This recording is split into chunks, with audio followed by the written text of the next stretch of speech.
As long as my slides are working, right?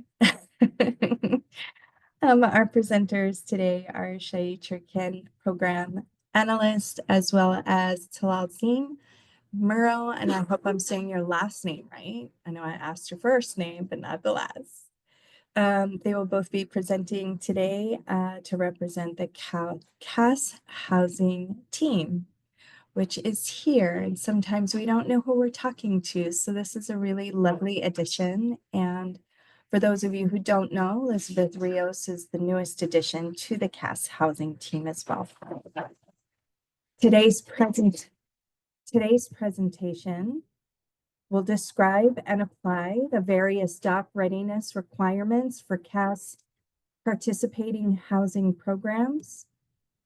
We'll also get into how to implement these skills to update the client's housing progress using case conferencing and other tools. And then finally, we'll learn how to navigate the program's resources, eligibility, and more. With that, I am going to turn this over to the CAS housing team and Shaitra. Hi, everyone. I'm Shai Turkin. Thank you for being here. Yeah, so we're going to start with some assessments, which are pretty important in terms of thinking about CAS housing, and it's where all of the housing journey starts. Next slide.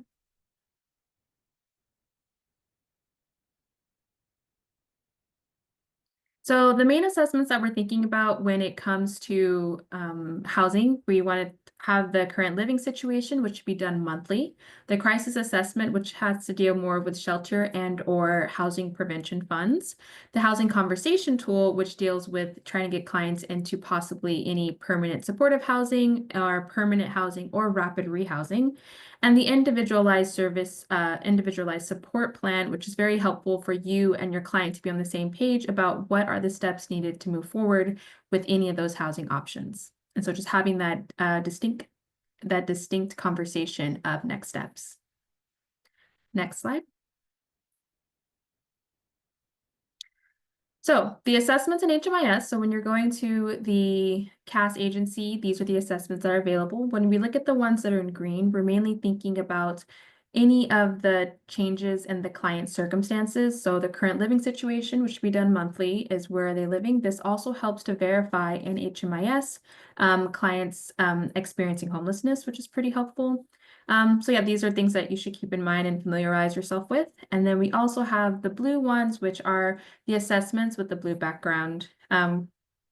These are listed as CAS assessments, which help to create and facilitate the client's journey towards permanent housing. So we have the case conferencing tool.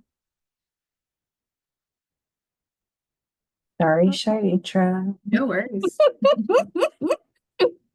The slides just took on the life of their own. You need to unlock. Do what we want. If we can go back more. Give me a moment, please, because now Siri apparently wants to participate as well. Good times when tech is not on our side.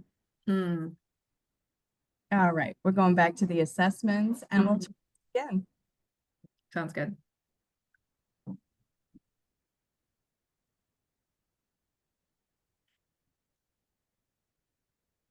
So I was just on a COC board meeting and there was also some Zoom glitches as well. So this will be a fun one today.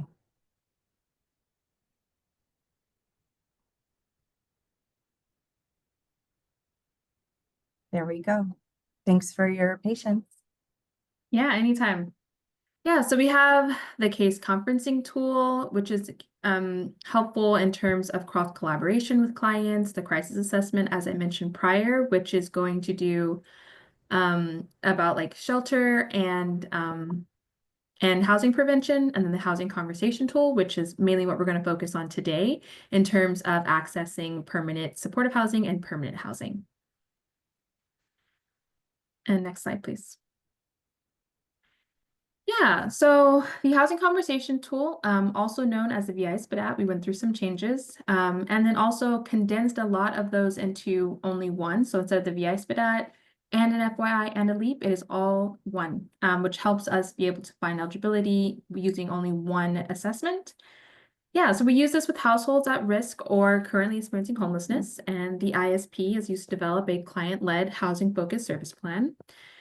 This also helps us to determine clients' eligibility for CAS-participating housing. As I mentioned before, this is our rapid rehousing, our permanent supportive housing, and our other permanent housing. And then it also helps us to make sure that clients are prioritized based on their vulnerability and housing barriers. Okay, so assessment to priority list. So we usually hear quite often is like, how do I get my client on the priority list? Things of that sort. Well, you do that by completing the assessment. And so with this assessment, it takes all the responses and then creates a priority list. And the way that this priority list is created is taking the vulnerability score from highest to lowest, then taking the barrier score from highest to lowest. And then if there are any of them that are the same, then there's a tiebreaker used by the length of time homeless. And this is found in multiple areas in HMIS that we get this information. Next slide. Yeah, so the priority list examples, I like to give you an example of this. So for example, we have client A, who is number 2 on our priority list. Their vulnerability score is 14, their barrier score is 5, and their length of time of homelessness is 3,683 days. So they're number 2. For our client B, who's number 332 on our priority list, their vulnerability score is 7, their barrier score is 6, and their length of time homeless is 8,528 days. And as I want to highlight the difference, so the barrier score with client A is lower than the barrier score of client B. And that's because, like I said, we take the vulnerability score first. So all the people in that one are the highest and lowest, and then it's the barrier score of the highest and lowest of that one.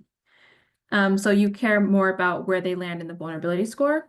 And then I want to bring up the tiebreaker. So client C, who is number 331 on the priority list, which is just, sorry, one below. The vulnerability score is 7, and the barrier score is 6, and the length of time homeless is 1,862 days.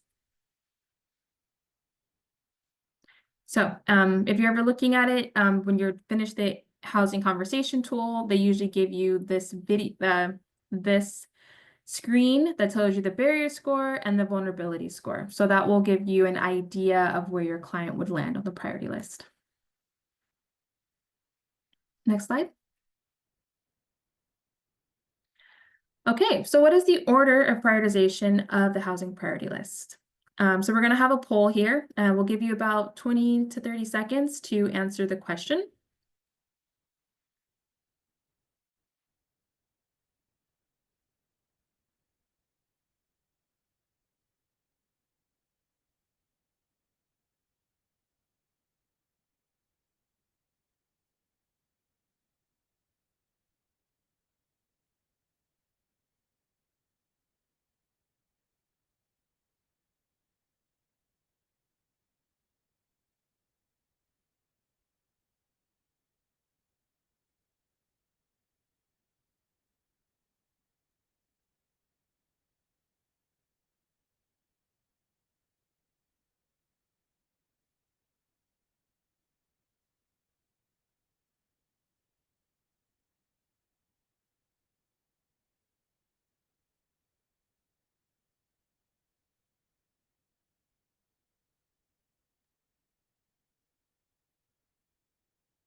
Okay, our poll is closed.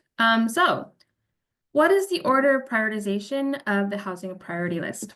And 80% of y'all got that correct. And it is the vulnerability score goes first, highest to lowest. The barrier score goes second, highest to lowest. And then the tiebreaker is the length of time homeless. Awesome job. Okay, yeah, so we'll have a few of these poll questions throughout the training to kind of highlight some of the more important aspects of the housing that we want to keep in mind. But fantastic, 80%. So now we're going to talk about document readiness, and that is going to go to my esteemed colleague, Glazine Muro. Thank you, Shaitra. Hi, everyone. Again, my name is Glazine Muro. I'm going to walk you through document readiness here with us. So Next slide, thank you. Perfect. Okay, so permanent supportive housing, the basics you can see here on the screen. So the basics refer to the minimum documents required for, oh, excuse me. The basics refer to the minimum requirements, minimum documents required for referral to be completed in HMIS. Excuse me, all that was a bit of a mouthful for me. So PSH documentation is the highest level of documentation a client can achieve, and this grants them access to all housing programs. So it's important to also note that additional documentations may be necessary from the housing program, such as pay stubs, bank account statements, and proof of identity to finalize any applications needed. And then the main difference between permanent supportive housing documentation is the verification of chronic homelessness and disability. So here you can see on the screen the basics for, again, PSH or permanent supportive housing. So disability certification that never expires, homeless certification, and then the chronicity verified, which will be that homeless certification of 12 months. You also need ID documents, so valid ID, birth certificates for the minors, and social security cards for all household members. Next slide. And now you have permanent housing. So again, the basics refer to the minimum documents required for a referral to be completed in HMIS. And the PH documentation allows access to some programs, so including project-based voucher programs and rapid rehousing programs. So again, the main difference between PSH and permanent housing PH is that permanent housing documentation does not require chronicity or disability verification. Next slide, please. Okay, great. So here we can see the disability form, and I do want to highlight the two different sections and how to complete this form. So first of all, the disability certification for permanent supportive housing, PSH, does not expire, but it does need to be completed in full and correctly the first time around. So you can see here we have two sections. Both can be completed, but really you just need one to be completed in full to be acceptable. So you have section 1, which is to be completed only by a homeless service provider, housing service provider, excuse me, or a healthcare worker. This section will be utilized when the client already has a verified disability. This can be proven or verified by either a disability receipt check, so SSI, SSDI, veteran disability, things of that matter. That receipt of verification will need to be attached to this form, and you will complete section 1. Now, if the client does not yet have any verified disability, then you might be looking at completing section 2, which can only be completed by a licensed professional. And it's very important that the appropriate boxes are checked off. So the first one that certifies that the individual does have a disability, and then the second set, which will indicate what type of disability. It's also really important that if you're completing section 2, that the license number is included, otherwise the form will not be accepted. So again, you can complete either section 1 or 2. There's instances in which maybe the client has both, and that's okay, but just one section completed in full is necessary for this form. Next slide, please. Okay, so here we can see the third-party verification. This is used to verify chronic homelessness, again, 12 months or 12 consecutive months, or 4 instances over the last 3 years that add up to 12 months. And so you will utilize this form, or this is one of the forms that you can utilize to verify that. It's important to have the client's name and the HMIS ID, and that the third party verifier, so who will verify this form, completes their information. So name, title, where, maybe business, agency, or organization. So who are they, the address, and a contact number. You can utilize, or you will utilize the midsection here to indicate which months the client is stating or verifying the homelessness, or the verifier, excuse me, is indicating that. And then there's some specific sections here on the bottom half, but if we can get over to the next slide, that would be great. Okay, perfect. So this is the middle section of the third-party verification form that we just saw. And so I just want to highlight this section right here on how to complete it. I want to emphasize the start date and the end date. It's very important that we have that in here. This will allow us to really verify what month exactly we are looking at. Specifically also adding the location, perhaps a geographic area, or an actual location if that's available. And then very important, what evidence is going to be used to support this assertion of homelessness. So if you are a homeless service provider, a housing provider, you may have witnessed that the client was accessing your housing services. And there's some additional check boxes there, or perhaps maybe the verifier witnessed the episode of homelessness firsthand. So there's also some appropriate boxes there. Each box right here indicates the instance. Excuse me, as I mentioned earlier, we're verifying 12 months of homelessness. So that could be 12 consecutive months, which would be one instance here, or up to, or sorry, 4 instances that add up to 12 months in the last 3 years. So if there's multiple instances of homelessness, you will be indicating that in the appropriate instance box. So 1, 2, 3, however is necessary to verify the chronicity. Next slide, please. Okay. So let's review an alternative way to verify homeless history using an HMIS client report, which is what you can see here. So to do this history report through HMIS, you will go to the client's profile, and by the upper right-hand side, you'll see a little printer here. It's squared off here in red color. So you'll go ahead and click on that. Next slide. From there, it'll take you to this section right here of client reports. We're looking specifically at the homeless status timeline, and you want to click Run. Next slide.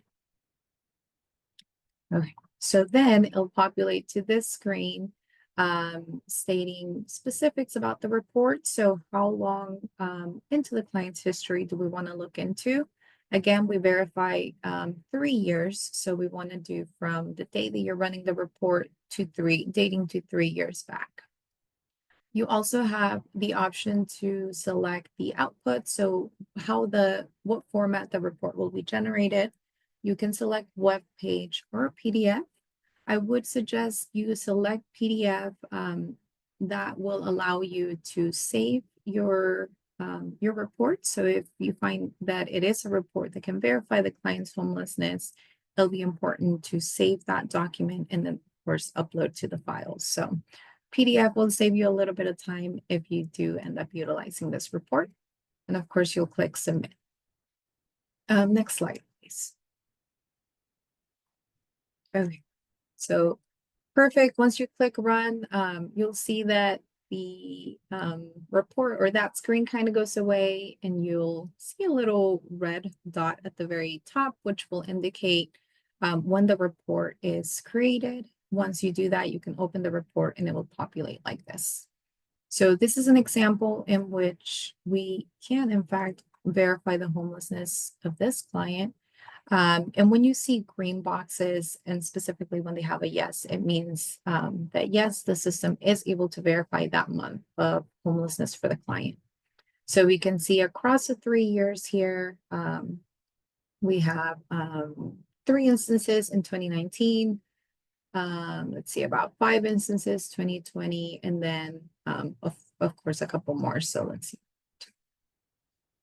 looks like from 2021 to 2022, we can probably verify the consecutive 12 months. However, if this was not 12 months, and you can see we have different instances, so more than 4, we have 1, 2, 3, 4, 5 different instances across the 3 years. So yeah, different ways to verify. Again, you're looking for those green boxes, specifically that they say yes, that will provide verification.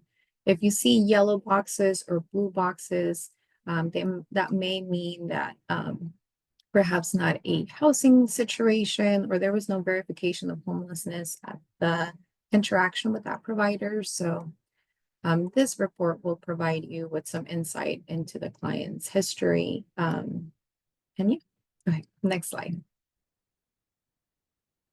Okay, perfect. And I know that report took a little bit of a handful of slides to run to get through, but I promise you it's not scary. It's very easy to run that report. And once you get used to it, you'll find it very easily and very useful for your clients. So, okay. This form that you see right here is the self-certification form. This allows the client to self-certify for up to 3 months of their homeless history within the last 3 years. This is a self-report that the client can use to supplement the verification needed. And again, the purpose of this verification is for a permanent supportive housing program and documentation. So you can see here on the screen the different ways. So there's multiple boxes in case there's different instances and the type of location. Again, this is self-certified, so the client will sign and the case manager will also certify this form with the client by signing at the bottom. Next slide. Okay. Perfect. So here we can see the homeless certification form. This form is only active for 90 days. And please be sure to fill everything out. I want to highlight a couple of boxes here. There is the type of verification that the client, I'm sorry, there's different types of verification that the case manager can select for the client, and it could vary anywhere from living in a place not meant for human habitation to individuals fleeing or attempting to flee domestic violence, perhaps residing at an institution and things of that nature. So you'll see different ways to verify. And additionally, you'll see additional little boxes underneath that will further allow you to verify the client's experience. So you'll see different options on where the client may be. For example, the first one indicates they may be living in a car or out in the street. And there's also another option so you can fill in if that's necessary. So again, this form is only active for 90 days and it will be required to be active at the time of referral. So if for whatever reason, maybe the client was waiting for a referral longer than 90 days and the form is expired at the time of referral, our referral team will ask you to complete a new form, a new homeless certification before we can move forward with a referral. So, okay, next slide. Okay, great. So we have 2 more poll questions for you all. The first one will be, which set of documents can be used to verify chronicity? Again, those are those 12 months of homelessness, either 12 consecutive months or up to, or 4 instances in the last 3 years that add up to 12 months. And then I believe you can see the second question right there as well. So which document type allows access to all programs for your clients? We'll give you a minute or so to submit your answer, and then we'll review your responses.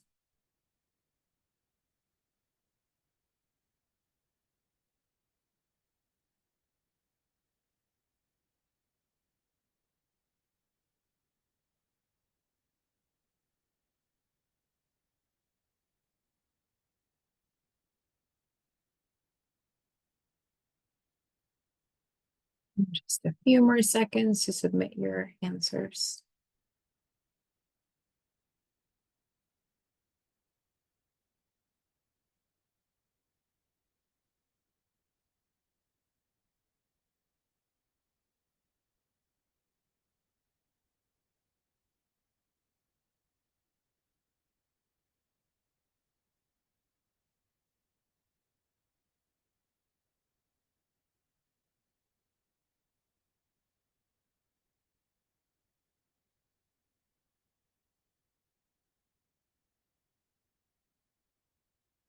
Okay, great. Looks like we have, let's see, 52% of you indicated HMIS mapping tool, third-party certification, self-certification, and HMIS mapping tool.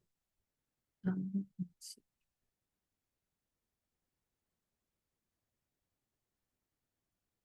And then for the second one, which document allows the type permanent supportive housing, we got 76% off on that one. Perfect. Thank you so much for participating. We are actually going over. Okay, sorry, we're actually moving on to the process of document verification for our team. So I'd like to walk you through that now. The SSF referral team utilizes the case conferencing and referral tool in HMIS to assist with document verification process. So here on the screen, you can see how to access the HMIS job aid. And I realize it might be a little bit small, but you can see the arrow right there using the case conferencing tool. This is an HMIS job aid that will provide you an infographic on how to complete this assessment. And next slide, please. Here you can see what the assessment or the referral and case conferencing tool actually looks like. So you can see it collects important information about the client's team. So the agency, primary agency, working with the client and primary staff. This will be very helpful for our referral team as well as other community members to know who will be the best point of contact to coordinate support or any type of case management needed for the client. But you'll see that as a question there. We also collect income information and other healthcare information as well. This will be useful information for our referral team to locate appropriateness for our referrals. Next slide. You can see number 3, there's a section for you to enter relevant history and barriers for the client. So any information that will be relevant for us to be able to make a successful referral for the client. That can include evictions if the client has pets, mobility needs for an ADA unit, mental health struggles, just really anything that could impact their housing journey will be important here. There's a section for a care plan. This one is really great. It would be really helpful if you also put your initials and the date that you're enter your note. This will be helpful as the SSF referral team or any other provider come and look at this care plan. They can be confident that they're looking at accurate and recent information. And then there's also action steps as well. So again, format, name, date, and details. This will make sure there's follow through with the client's case management. And then section 4 is for SSF staff. This is a part of the case conferencing tool that our referral team utilizes to verify documentation. So you can see here, there's a section to indicate when the client is in fact document ready, and there's some additional notes for our team to be able to communicate with each other and gather important information that we collect from you all to make, again, a successful referral. I will highlight section 4 is for SSF staff use only. So please do not change or indicate anything here. This will be only for our team. Next slide.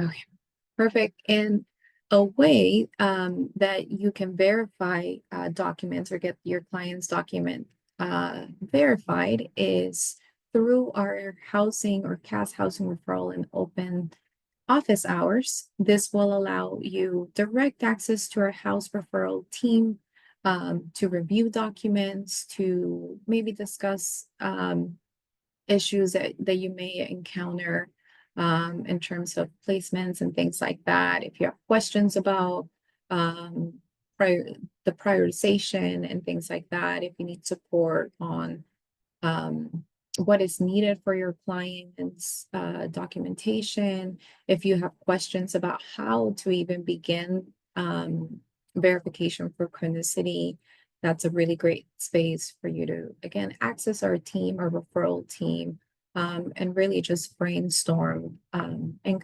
find creative solutions to get your clients ready for referral. That one is happening every Monday, 2:30 to 3:30 p.m.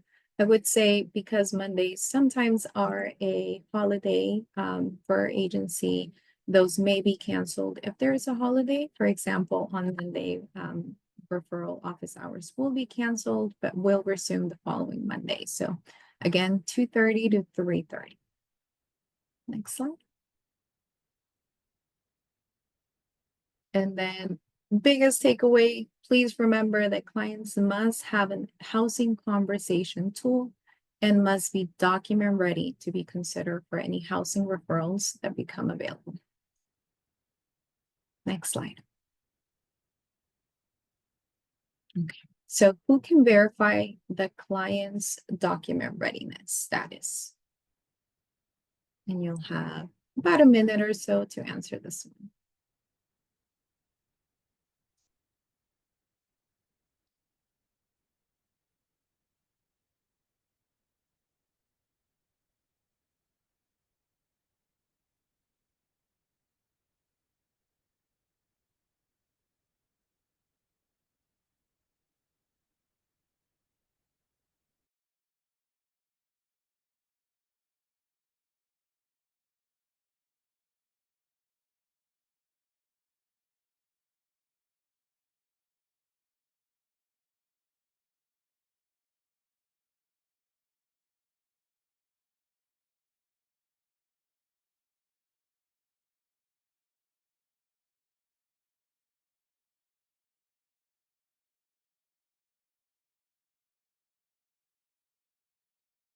Just a few more seconds to enter your response.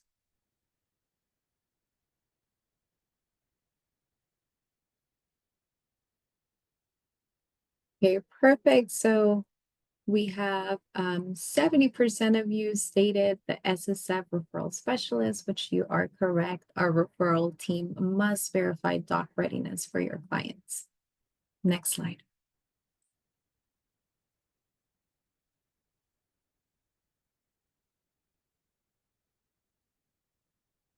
Perfect, right on cue. So we know that was a lot of information so far. We'll take a little break, let you digest the documentation and the different topics that we've covered so far.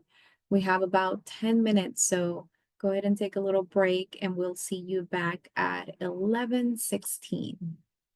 We'll see you soon.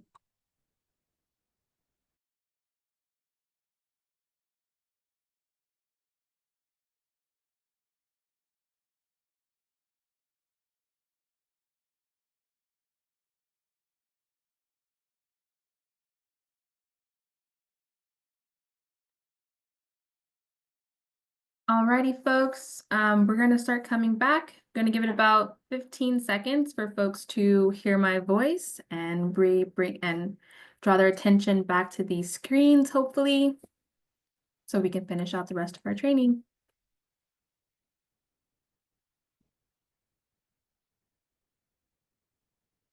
All right, I want to emphasize that you can use the question and answer if you have any questions. We are answering questions during these presentations, so as you have questions, you are more than welcome to use that. And then we also will be doing Q&A afterwards.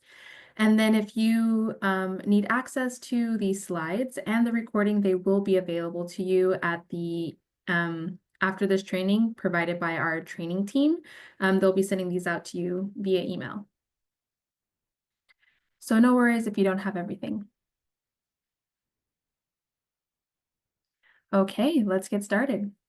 So the essential elements of the housing referral process. So everything we just went over was all about the referral preparation. So this is everything that can happen before, everything that has to happen before a referral can be made. So one, access, right? So getting connected to the coordinated access system. Two, doing your assessments, right? Your housing conversation tool, your individualized support plan, your case conferencing tool. And then from there, getting prioritized on the list, right? And seeing where folks land on the list. And then lastly, getting your documents verified. So we know that they're on the priority list and that they have the correct documents for any possible housing openings. And then from there, we're just kind of waiting for any housing openings to come available. And when they do, we always check in with our clients to make sure that they're interested in the housing. If they are, then we submit the referral. And then from there, they will possibly and hopefully have a CAS housing program enrollment. So everything that this training is about and that what you're doing is all about the referral preparation. Next slide.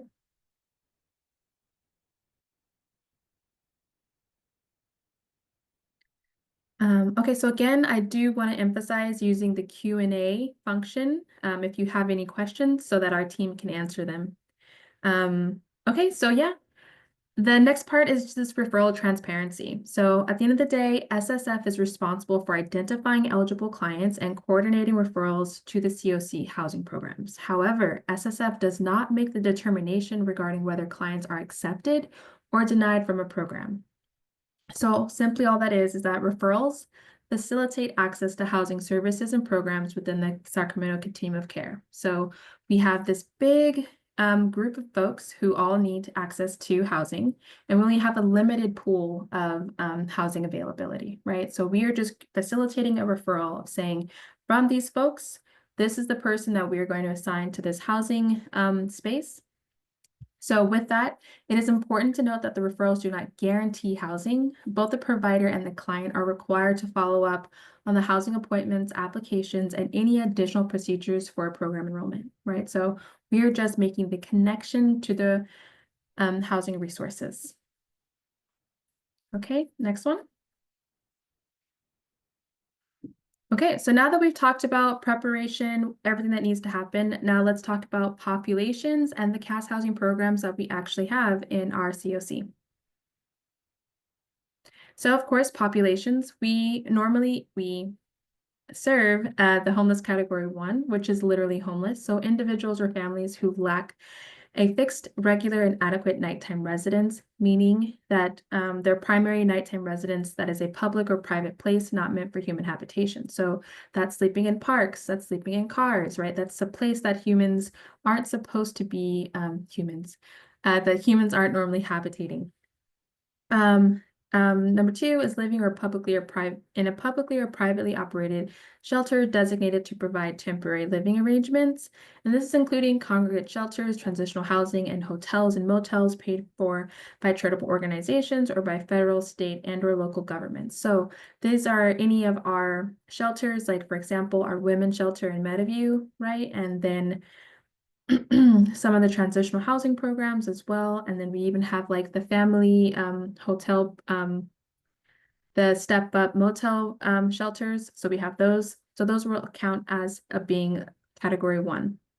And then is existing in an institution where he or she has resided for 90 days or less, and who's resided in an emergency shelter or a place not meant for human habitation immediately before entering that institution. So for example, say we have a client who was verified previously homeless, but then they happen to go to county jail for only 30 days, right? And then they exit back into homelessness, then they will still be considered homeless, right? It'll keep it going. But if they were in county for longer than 90 days, let's say they were in there for 91 days, and then they go back into homelessness, it no longer counts. So it has to be 90 days or less of that window.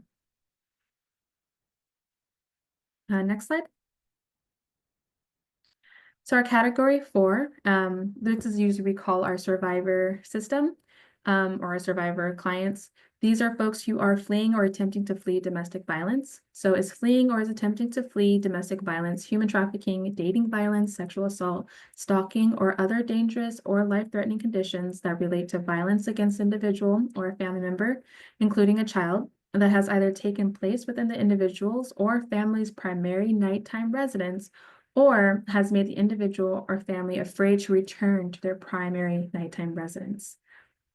Right, so if that's a place where they are living, and that's their primary space, and these acts are being perpetrated there, right, that counts as their number 1. So it has to be that, and these folks have no other residence to go to, and that they lack the resources or support networks to obtain other permanent housing. Next slide. Okay, so then our last one is at risk of homelessness. So these are folks who have an annual income below 30% area median income, and this changes year by year. And it also is based upon household size of what that looks like.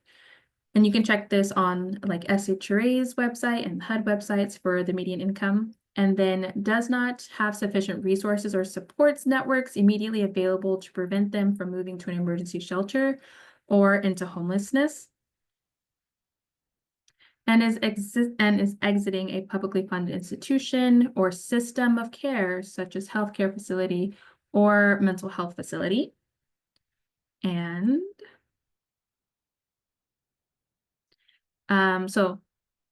meets one of the following conditions. So it has to be all three of those things, and then also meets one of these things. So have moved because of an economic reason 2 or more times during the 60 days immediately preceding applying for homelessness assistance, is living in the home of another because of economic hardship. So this is usually when they have like more than like one household inside of like a single household space.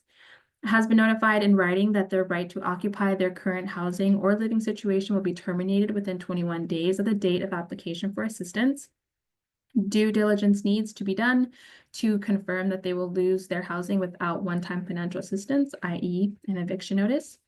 Lives in a hotel or motel that is not paid for by the charitable organization or by federal, state, or local government programs for low-income individuals. So this is usually when individuals are paying for their own hotels. And then lives in a single room occupancy or efficiency apartment unit with more than 2 people, or lives in a larger housing unit in which there resides more than 1.5 people per room. Next slide. Yeah, so in terms of the populations, those are the folks who can have access to some of the CAS housing programs we have. So that will be literally homeless, fleeing domestic violence, and then also our at-risk population.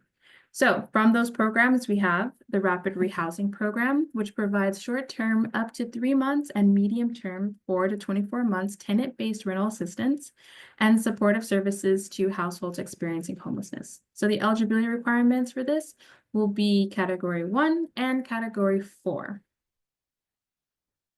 Next slide. So then we also have permanent housing with services. So we normally call that PH if you're looking for some acronyms.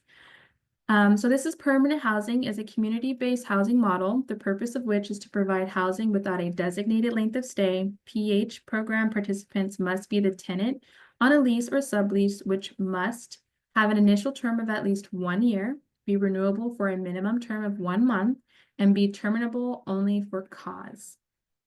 And any individual, so the eligibility requirements is that any individual or family that falls into Category 1 or 4 or at risk of becoming homelessness. So a lot of these programs are usually our project-based voucher programs with SHRA.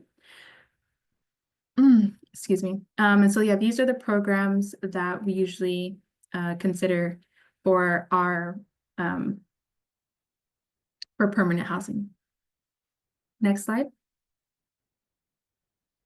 So then we have permanent housing without services, which is also considered permanent housing.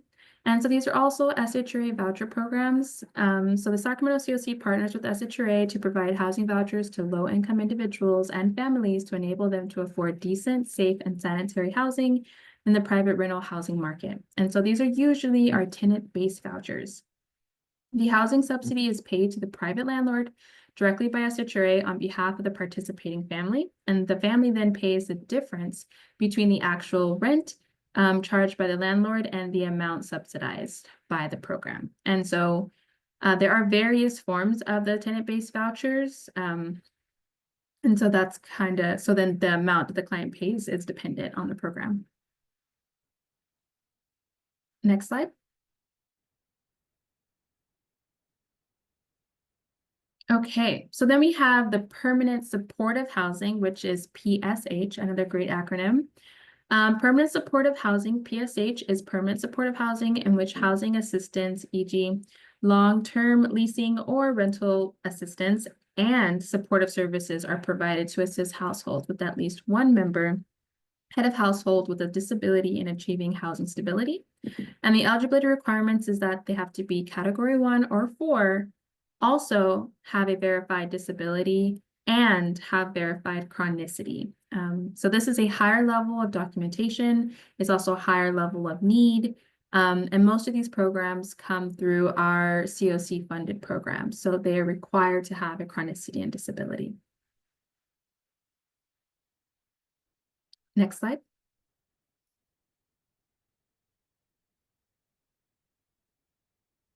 All right, question time. So which program type is for clients who need short-term assistance?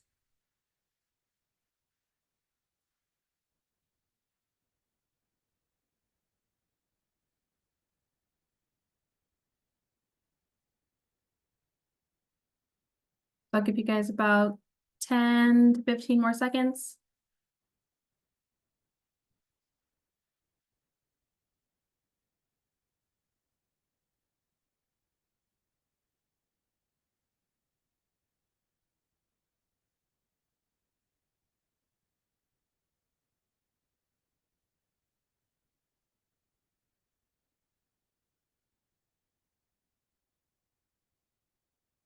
All right, so our poll is 93% of y'all said rapid rehousing, and that is correct. Awesome. Yeah, so which type is, so yeah, that's for short-term housing. We're consistently thinking of rapid rehousing for short-term assistance. Alrighty, next slide. Okay, so again, I'm gonna move it on over to Claudia Muro. Thank you. Thank you. Hi, everyone. Again, I'm Tlalsane. I'm here to talk to you about the Survivor Coordinated Access System. You'll often hear us refer to it as S-CAS, and that is for confidentiality reasons, but also it's just a little bit easier to say as well. So it will be the Survivor Coordinated Access System. And next slide, please. Great. So you can see here the 6 essential elements of Survivor CAS. Again, number 1 is confidentiality. So again, the biggest difference between CAS and S-CAS is confidentiality. The system was built to protect survivors' confidentiality and ensure safety, along with ensuring survivors are obtaining services from those with the knowledge and training to manage survivors' safety and confidentiality needs. Victim service provider staff complete anywhere from a 40 to 56-hour training to get certified to serve survivors in their population. They are prohibited from entering personally identifiable information into HMIS or any other shared database. And through the survivor system, they're able to get their participants document ready and access services in a manner that maintains survivors' confidentiality. So 2 is access. Currently, survivors can only access S-CAS through victim service providers connected with S-CAS. So survivors can also access the standard system resources through HMIS using an anonymous profile to protect their confidentiality. Number 3, assessment. When survivors are connected to a VSP, they are able to assess the survivor for any crisis and safety needs, as well as any other resources they may need, such as housing, healthcare, employment, and education. And number 4, problem solving. Just like everyone else, there's a lack of resources available for survivors in our community. However, our VSPs do their best to support their survivors, the survivors' various needs, including access to safe houses and shelters, safety planning, and providing access to resources while they navigate for more permanent housing solutions. Problem solving, number 4, typically happens in our case conferencing space. This is a space where, again, all of our VSPs in the system are able to come together and discuss problem solve for their clients. Number 5 is prioritization. To access Survivor CAS, survivor-specific prioritization questions are asked in order to prioritize those most vulnerable for housing opportunities. Through the survivor system, VSPs are able to get their participants document ready and prioritize for openings without risking breach on confidentiality. And number 6, referral. Once housing opportunities arise, those with the highest priority in our list will be referred to that opening. Next slide. Okay. And here you can see a little bit of a graph on how our system moves. So you'll see the provider identifies a survivor, and it'll go all the way to a referral. So if you are a non-VSP and you identify a survivor in need of survivor-specific resources, you would connect them to a local VSP. And then that victim service provider will establish eligibility, complete an assessment, safety planning. From there on, that will get the client in the survivor system, getting them into their priority list. And once a unit becomes available, prioritized clients will be connected with that opening. I do want to highlight that per HUD's definition, a victim service provider is a nonprofit organization whose primary mission is to provide direct services to survivors, including included in the category 4 of homelessness. Eligible services could include anywhere from shelter to non-residential programs, rapid rehousing, transitional and permanent housing providers, and supportive services as therapy, case management, outreach, etc. So due to confidentiality protections, the survivor CAS system is only exclusive to victim service providers. And to join S-CAS, the victim service provider must complete an SSF onboarding training, which will grant them access to the case conferencing meetings and the ability to add clients to the priority list for housing opportunities. For non-victim service providers, we encourage them to connect their clients to a participating VSP for survivor-specific services and access to Survivor CAS. VSPs do have extensive survivor advocate training to best support this community. Again, all of these case managers and providers have to complete anywhere from 40 to 56 hours of trainings and certifications to be able to serve this population. Next slide. Okay, and while it's still fresh in your mind, we do have a poll. So what is a VSP? Go ahead and take a minute to answer.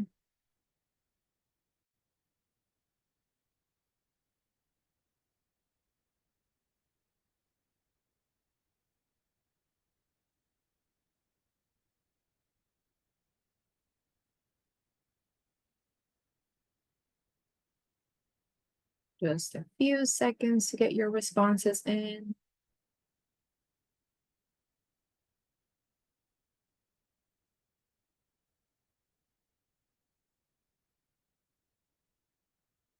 Okay, perfect. It looks like 74% of you got it correct and stated victim service provider. Great job. Next slide.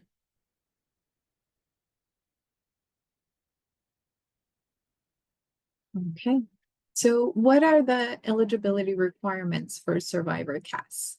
Chaitra touched on this a little bit ago, category 4 of homelessness. So category 4 of homelessness is someone who is fleeing or attempting to flee domestic violence and has no other residence and also lacks the resources and support networks to obtain permanent housing. I do want to highlight that HUD consolidates the term domestic violence or uses it as an umbrella term to capture all of the other eligible populations as well, such as sexual assault, dating violence, human trafficking, stalking, and all of the other populations included in category 4. You may hear it referenced as domestic violence, but please know that that is inclusive of all other populations in category 4. So, category 4 is what is needed to enter survivor system. Now we have 2 types of programs within the system, which is rapid rehousing and permanent supportive housing. As you previously heard, some of the requirements for that are for our system, of course, again, meeting category 4 of homelessness. For permanent supportive housing, the requirements will be the same. So the client needs to meet chronic homelessness, have a certified disability, income must be within 30% AMI, and must have vital documents. Next slide.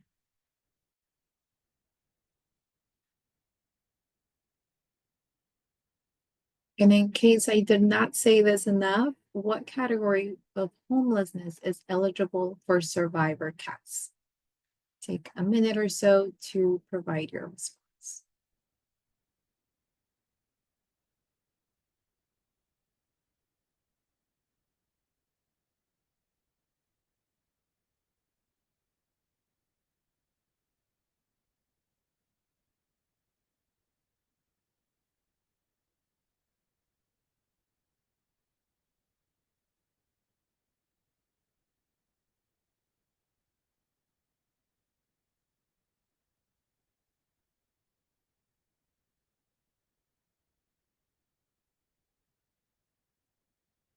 Okay, great. Looks like 77% of you got it correct. Category 4 of homelessness is necessary to enter survivor CAS. Next slide. Great. So I do want to introduce you briefly to our housing providers within survivor system. We have 1 permanent supportive housing program, and we have 5 rapid rehousing partners, including Opening Doors, My Sister's House, Shelter Inc., Lao Family, and Bridging Initiatives Internationals as our rapid rehousing providers. And again, we with PSH. Next slide.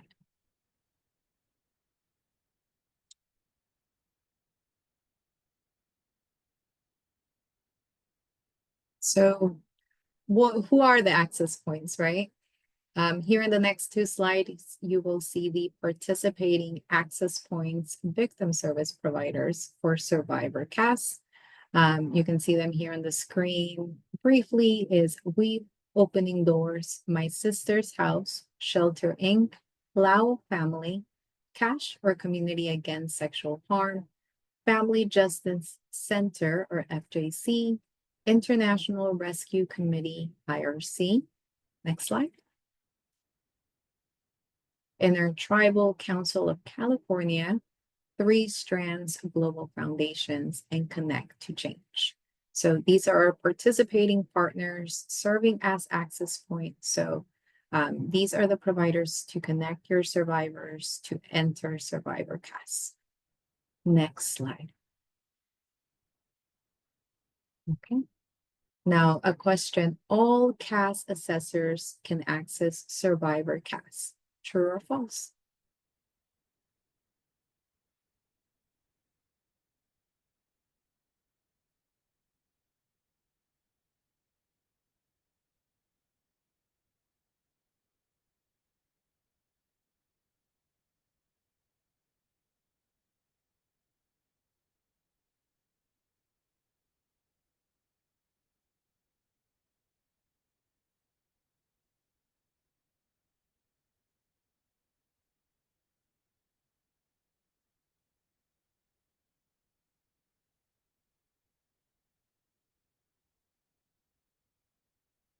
Perfect. False. 62% of you got it correct. False. Not all CAS assessors can access survivor CAS. All victim service providers in survivor CAS are also CAS assessors, but not all CAS assessors are victim service providers. Next slide. Okay, so here's some information if you would like to connect with our team. We have our SSF CAS housing referral. It will be at referrals@sacstepsforward.org. If you have questions about our survivor system, you can connect with us at S-CAS@sacstepsforward.org. If you have questions about CAS in general, you can connect with CAS at SacSteps. Or if you have questions about trainings, you can connect with trainings@sacstepsforward.org. Next slide. If you have any unanswered questions about post-assessment practices, this will be a really great start. I'll start off with a question that I saw in the chat from Jonathan. It states, when starting a new ISP or HCT, why doesn't all fields clear when starting a new HCT or ISP? That's actually a great question. You'll see that when there's already an existing assessment in the client's file and you create a new one, if the assessment is within 60 days, some of those questions, some of the collected answers will cascade to the new assessment. Again, this needs to be within 60 days. If it's longer than 60 days, I believe it will clear. And this just serves as a bit of a shortcut to not have to collect information or the same information from the client if it's not necessary. Of course, if you're completing a new assessment, you'll answer all of those appropriate questions with the client, but that is a feature from our HMIS team to cascade those answers over. Great question, Jonathan. Good observation.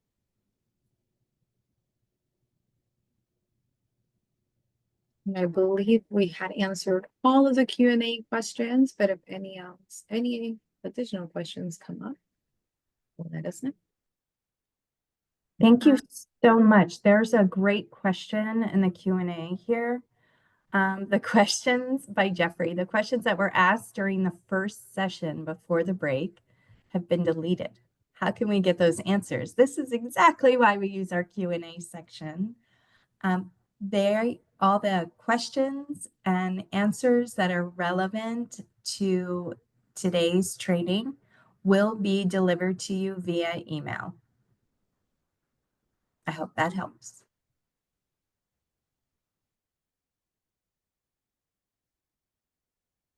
I have a question from Jamie. Can you go back and update previous months of the living situation if you were working with someone during this time? From my understanding, yes, you can. But you can also get double verification by going to HMIS office hours. But you should be able to do that, yes.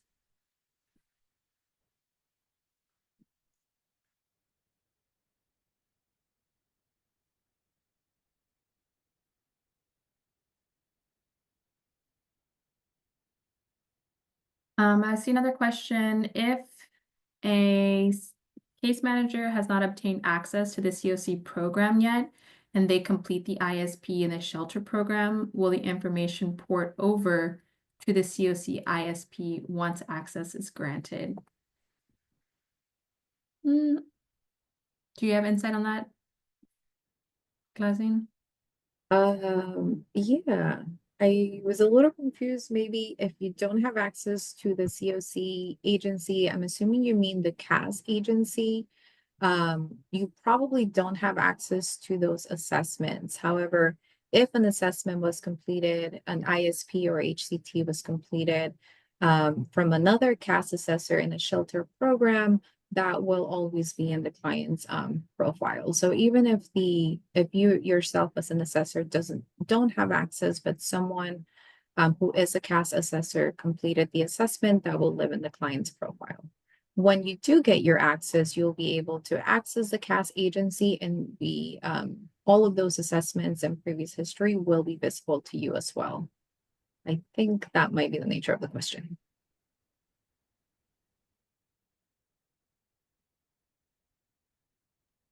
Great question. We also have another question from Linda Xavier. How do we know who is a victim service provider in our community? Is there a list? Yes, there is a list. We will make sure to provide that list along with the follow-up materials for this presentation. You will see the list will indicate all of our access points as well as our housing providers. You'll have information about how to connect with them, the type of services that they offer, and the type of population they serve. You'll find that not all providers serve the same populations. It could be that some serve just human trafficking, some may be specific for sexual harm. So you'll be able to reference that in that sheet so you can triage and facilitate a warm handoff for your client. Great question. I see something at the bottom. One of our coworkers has been locked out of HMIS for a month. She's our supervisor. So in that situation, I would reach out to HMIS directly. So you can email hmis@sacstepsforward.org and tell them your situation. And usually they're able to give you access again. I do it all the time where like we have to change our passwords every so often. And I'm like putting in my old password and then it's like, you're locked out. And I'm like, I swear I know it. So yeah, constantly I ask them to help unban me and give me access. So feel free to connect with them and you're not alone. I just banned myself like 2 days ago, so you're definitely not alone. I would also say if you have difficulties reaching our HMIS team, you can hop on their HMIS open office hours. They actually happen Wednesdays every week. And I believe they're 2 to 2 p.m. We can put that information in the chat shortly, but that will be another space where you can access your team directly and get a quicker answer. Yeah, right then and there if you're like a live person at that moment instead of an email. We do have 2 raised hands here. We've got Aaron Snowden. If you're still with us, you are welcome to unmute and ask your question.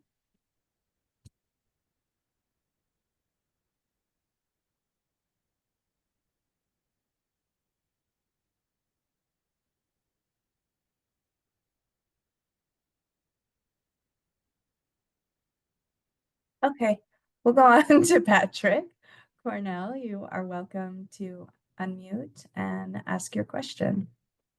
If you are still with us, looks like you just left too. So we'll move on to Leslie. Hi, can you hear me? Yeah, I mean, this may be like a more personal account, but if I was accidentally added to Yolo County instead of Sacramento, how would I go about? Do I just contact the HMIS web email? Yeah. Okay, thank you. Yeah, so our HMIS team does both YOLO and Sacramento. So just connect with them and they should be able to rectify it. Thank you.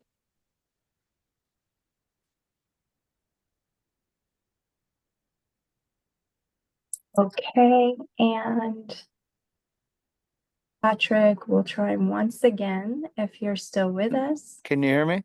Yeah, there we go. Okay, so going over to Howie from Nation's Finest, we are just recently being told that the homo certs don't expire.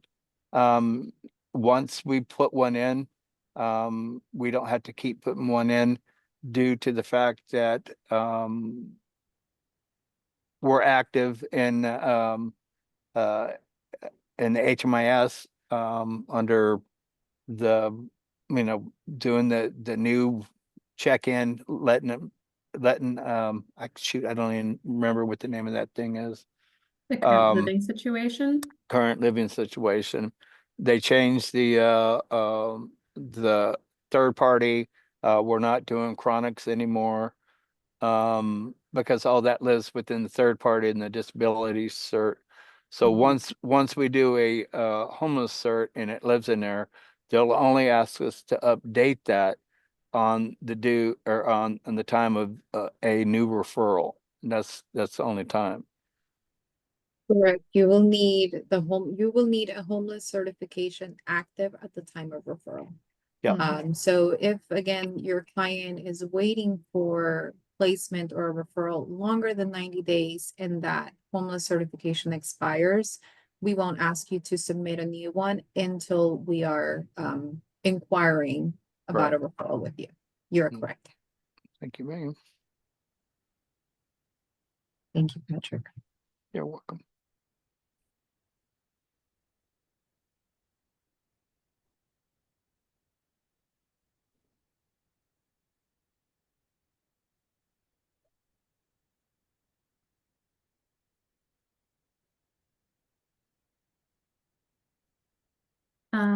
Okay, so someone asked a question about a certain score that you get on the crisis assessment. So this is more so about accessing housing.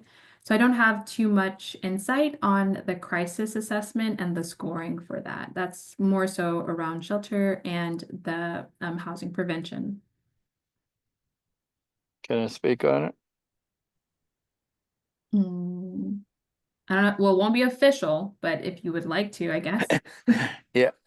When doing the crisis assessment, it opens you up to a lot of different things, not just a shelter.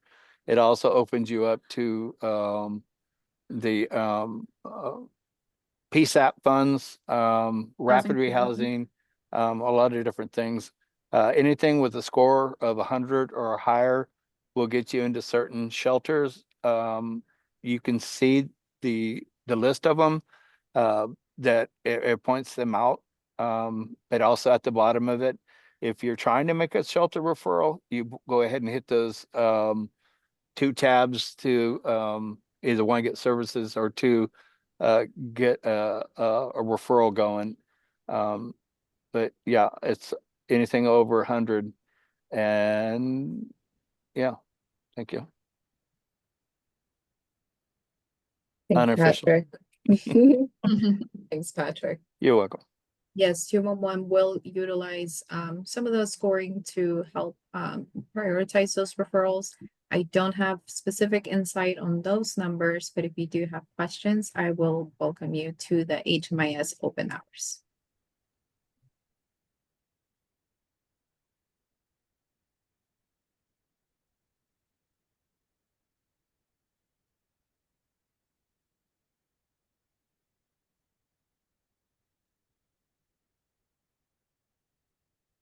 While we are holding space for any more questions, I will remind everyone as you exit and leave the meeting, please take a moment to complete our exit survey. We appreciate it so much, and it helps us to improve these trainings for the next iteration.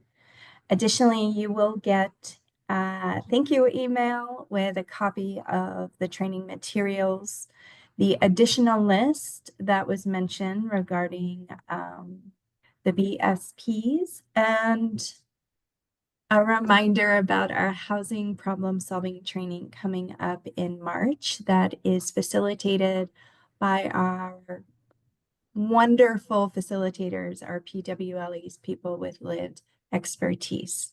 Housing problem solving is March 12th to the 14th. It's 2.5 days in-person training.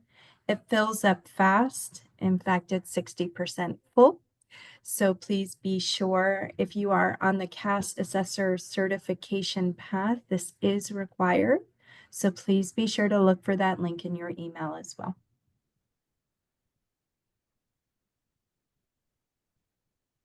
And it appears all of our questions have been cleared.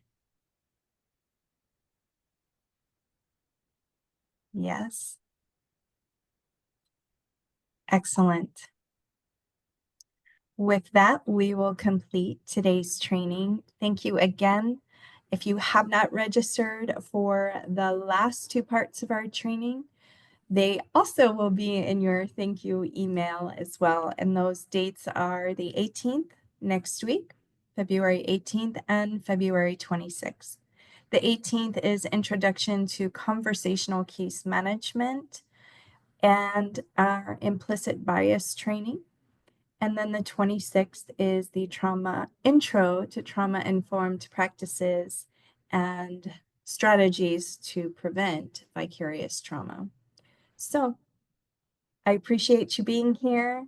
Thank you so much for all that you do in the community. And thank you, Shaitra. Thank you, Talzeen, for being here with us and answering all the wonderful questions. Thank you, everyone.